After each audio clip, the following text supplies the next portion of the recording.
realistically, how long can this last, Stephen A? Okay. You know, laughing. Yeah, man, because this is kind of funny. Let me tell y'all something, okay? This could last till the last week of the entire NFL season. Oh, so you're covering your bets, huh? And I'm not talking regular season. I'm talking Super Bowl. This could last that long, but it doesn't mean that the accident won't happen. Oh, okay. Let's be clear. The Dallas Cowboys look fantastic. I'm still not sold on their defense, even though I believe their defense is considerably better than we all thought it would be. That much has been proven. We understand all of that, Skip Bayless. And Scandrick coming back has helped them immensely, in my estimation. Okay, and McClain, I can't say enough about him. Out of football all of last year to be back this year, he might be comeback player of the year the way that he's looked. No question about it. Got me there. That Tony Romo pass, a couple of touchdown passes, including that one where he zipped it in between two defenders to Escobar. Incredibly impressive. Tony Romo looked absolutely fantastic. Bravo! Absolutely. DeMarco Murray, once again, Skip, he's a man amongst boys. This is why they've got the #1 rushing attack in the NFL. It is because of DeMarco Murray. They have already accumulated 1,118 yards. 7 consecutive games to start an NFL season. Never been done in history. The man has done 100 yards or more in each game. He deserves all the credit in the world. The Dallas Cowboys continue this formula. The Dallas Cowboys can beat anybody. My question is, DeMarco Murray would be on pace to carry the ball about 450 to 480 times. So? Is that going to last? No, it's not going to last. I don't believe that for 1 second. At some point in time, you're going to have to. And I saw Dallas a little bit, like a couple of possessions in yesterday's game. He wasn't even in. Joseph Randle was running instead of him, and Dunbar. He wasn't even in the game. So they took him out and looked to be preserving him, conserving him, etc. And then he comes on and he does what he does. But can the Dallas Cowboys continue to do this? If they can continue to do this, they could win it all. I'm telling you, I don't believe it. I'll believe it when I see it. Can't see it happening. So the Dallas Cowboys... But wait, you're saying they could get all the way to the Super Bowl before they implode. Possibilities. Again, but see, remember, keep in mind, I understand because you love to say get to the question. Back to the question. But consider who you're asking the question to. I am not going to just say, oh, well, you know what? Sure, it could continue. Dallas going to playoffs. Nothing to say. No, you're asking me about the Cowboys. If you're going to ask me about the Cowboys, I'm going to tell you, I'm going to get up to the point where the accident could happen. And I am telling you, I don't know when it's going to happen, but you can book it. It's coming. There is no way, in my estimation, that the Dallas Cowboys will be able to continue to run the ball this effectively, because I don't believe that if DeMarco Murray is allowed to continue to try and carry this load, that he's going to be able to sustain what he has been doing. That is my belief. So wait a second. Are you conceding that my Cowboys are, in fact, going to win the NFC East? No, I'm not. No? No, I'm not. I thought you were kind of leaping to that conclusion. No, I'm saying to you that the brand of football Dallas plays, they can beat anybody. I just don't believe it will last. I don't know when it's going to stop. You're suggesting, but the train's going to stop. Okay. And it's going to stop because DeMarco is going to get banged up. Is that what you're saying? Pretty much. Or they're going to run him into the ground. He's not going to have much left. Do you have amnesia off Friday's show when Coach Herman Edwards sat right run him here? to the playoffs. Remember this? He said, Larry Johnson, I just loaded him up, and he ran us all the way to the playoffs. That's right. Then in New York, Curtis Martin, I loaded him up, and he carried us on both shoulders all the way into the playoffs. I have a question. Wow. How do you do that? Now, you all know I love me some Herm Edwards. It's my man. Love him dearly. Here's a big butt coming. Where did those two teams go? Well, they got to the playoffs. Where'd they go? Well, all I care is getting to the playoffs. Really? Oh, that's all you care about? Yeah. Well, then if that's the case, we need to stop talking about the Cowboys. Don't need to talk about Cowboys on First Take anymore, because I'm willing to concede I believe they're going to make the playoffs. Okay, cool. You do? Yeah. As a wild card.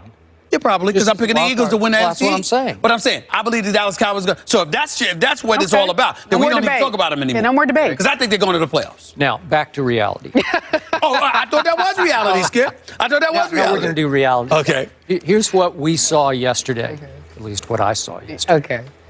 I saw a team take another major step toward learning how to win and win big. Not just win to get to the wild card, win the division, who knows, maybe even win their first playoff game. That would be a shocker. You know what?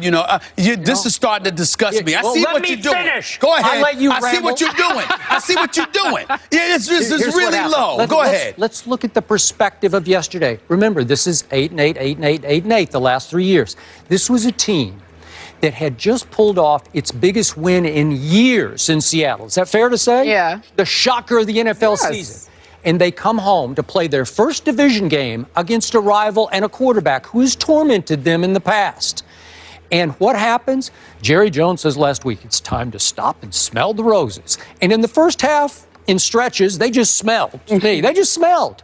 And they were in grave danger at 14-all at halftime. 14-all, they were in grave danger. Yes, they were. Against that team in that building. Remember when Eli opened the building by writing his name on the locker room wall? Yep. Remember he inscribed it on his locker? Remember that? Because he lit him up on opening night at Giants Jerry World? can't run the football, Skip. Here's the point. Eli was untouched yesterday. Actually, that was wrong. He got touched once. He got sacked 0. So if Eli winds up with the football in his hands when it's time to win the game, I'm closing my eyes because I think it's going to get very scary for my Dallas Cowboys. But what happened in the second half? Tony Romo, QBR, it's my favorite quarterback stat because it includes everything. 0 to 100, had a 100. Tony Romo had a 100 QBR in the second half. Wait a second, are you sure? Yes, Is 9 for 9. Oh, okay. 9 for 9 for 166 yards, touchdown, no interceptions. No interceptions. Des Bryant, 7 targets, 7 catches for 136 yards in the second half. 50 yards after the catch. These are my Dallas Cowboys who just said, no, we're not going to lose this game. We're going to take it over. And what happened? The final big drive, the field goal drive to ice the game. 1st and 10 at the 20 with 5:28 left. What would that team have done 1 year ago right there at that moment? Romo would have thrown it to some other guy at the other team. DeMarco would have fumbled the football, or they would have gone 3 and out and punted it to Eli, and he would have tied the score and taken them into overtime. And what happened? Des Bryant, 10-yard catch. DeMarco, 8-yard run on 3rd and 1. DeMarco, 17-yard run. Des over the middle, 13 more yards. And before you knew what had happened, Dan Bailey, or as I call him, Dan Money, split the uprights. And the game was over because these Cowboys, as I keep telling you, are different. The defense is bend but don't break. It bends a lot. It's not great. It doesn't rush the passer yet, but I think it will figure out how to rush the passer.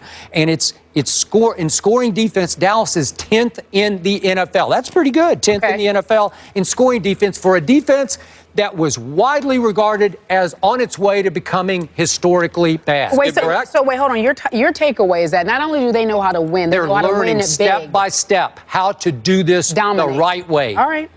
That was a huge win. To bookend the Seattle win with that one against in the first division game, that was huge for their psyche. The Dallas Cowboys won the game yesterday because DeMarco Murray and Des Bryant were the 2 best players on the entire. Oh, so you're eliminating Tony Romo. Well, yeah, because DeMarco Murray and Des Bryant. 9 for 9 in the second half. Well, again, that's impressive, but Des Bryant was making plays after the catch, too. And DeMarco Murray was running roughshod over the Giants. They were the 2 best players on the field. Nobody was even close. And as a result, that's why the Dallas Cowboys won that football game. In the end, however, I'm just saying to you, as I look at the Cowboys, it's about their formula. If they run the football, their success without question is predicated on their ability to run the football. Randall and Dunbar couldn't run it. But when DeMarco Murray was in the game, he found a way to run the football effectively against the Giants, whose defensive line, I thought, was holding their own against I thought much of the time they won both lines of scrimmage. There you go. But my point to you is DeMarco Murray was still finding ways to make plays in spite of that, whereas Randall and Dunbar couldn't do it. So I look at them and I say, if that continues, Dallas, to me, is the team to beat in the entire NFC. I just don't believe it's going to continue. No. Well, right now, to me, the Dallas Cowboys are an accident waiting to happen to opponents week after week after You week. take his words and use them Yes, against thank him. you very much. Skip says that because Skip looks at Dallas's remaining schedule. Yes, you've got Indy on the schedule. Yes, you've got Washington. Of course, you got to deal with Philadelphia. There's no doubt. You still got another game against the Giants. You've got Washington, which in some people's odds are too give me. Okay, so next a week from tonight, they got the Monday Redskins night. at home. Wait, please. Are we supposed to believe that the Redskins are going to beat them in Dallas? I didn't say that. That's not going to happen. Then All right. Arizona comes to Jerry World. Well, that'll be The schedule's tough. not that great. Interesting.